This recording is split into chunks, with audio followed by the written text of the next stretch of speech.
Bonjour Laurent, bonjour à tous. L'Allemagne prend des mesures d'urgence pour sécuriser son approvisionnement en gaz après les nouvelles sanctions russes. Annonce de son gouvernement, pour réduire la consommation de gaz, il faut utiliser moins de gaz pour produire de l'électricité. À la place, les centrales à charbon devront être davantage utilisées, déclare le ministère allemand de l'économie.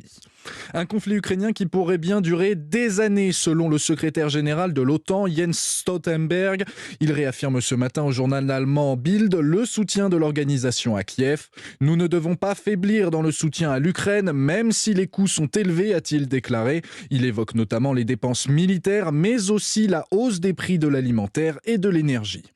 Depuis 8 heures, les bureaux de vote sont ouverts en métropole. Ils vous accueilleront jusqu'à 18 heures, voire 20 heures dans les grandes villes pour le second tour des législatives. On votait déjà hier en Outre-mer et en Guadeloupe, par exemple, où la secrétaire d'État chargée de la mer Justine Benin a été battue.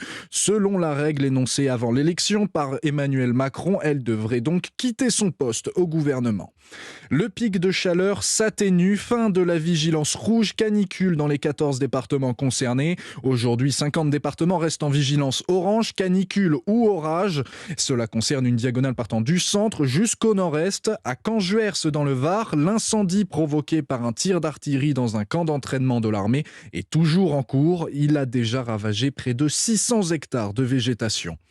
Autre phénomène climatique extrême et un drame hier sur la côte normande. Soudainement et pendant une vingtaine de minutes, de violentes rafales de vent ont balayé les plages. À Villers-sur-Mer, dans le Calvados, un kitesurfer a perdu la vie. 3 autres personnes ont été légèrement blessées par ce phénomène imprévu. Plus d'une soixantaine d'opérations de secours ont été menées pendant la nuit selon la seule préfecture maritime de Brest.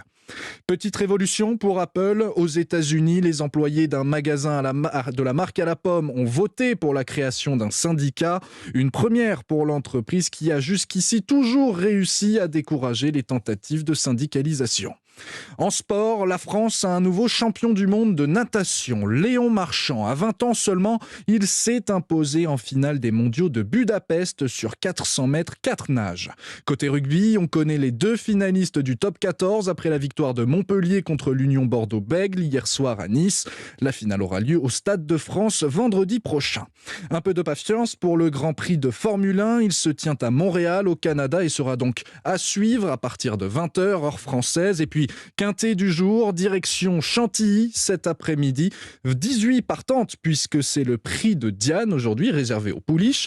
Thierry Léger vous conseille de jouer le 6, le 2, le 5, le 17, le 12, le 10, le 4 et le 16. Et puis enfin, petit rappel, c'est dimanche de fête des pères, alors on souhaite une bonne fête à tous les papas. 11h03 sur Europe 1. Tout de suite, vous retrouvez Laurent Mariotte.